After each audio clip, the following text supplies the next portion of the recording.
Assalomu alaykum, efirda axborot dasturi. Sanoat, radiatsiya va yadro xavfsizligini ta'minlash, xavfli obyektlarda avariyalarning oldini olish hamda nazorat tizimini raqamlashtirish borasida izchil ishlar olib borilmoqda. Batafsil muxbirimiz lavhasida.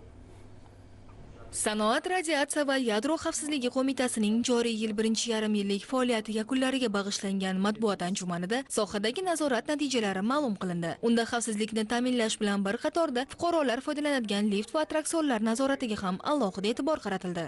Bugungi kunda soha faoliyati 16 ta qonun, hurmatli prezidentimizning 30 dan ortiq farmon va qarorlari, hukumatning 50 dan ziyod qarorlari hamda 50 ga yaqin idoraviy normativ huquqiy hujjatlar orqali tartibga solinmoqda. Qo'mitaga yuklatilgan vazifalar 149 nafar xodim, uning tarkibidagi 4 ta davlat muassasasi va 3 ta sanoat xavfsizligi inspeksiyasi tomonidan amalga oshirilmoqda.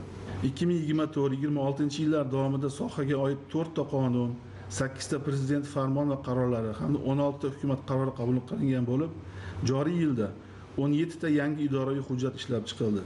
22 tasi takomillashtirildi. Hisobot davrida Xitoy, Pokiston, Turkiya, Gruziya va Vengriyaning radiatsiya va yadro xavfsizligini tartibga soluvchi organlari bilan ikki tomonlama hamkorlik memorandumlari imzolandi. Shuningdek, atom energiyasidan foydalanishda radiatsiya va yadro xavfsizligini tartibga solishni takomillashtirish hamda kadrlar sayohatini oshirish maqsadida xorijiy konsultant jalb qilindi.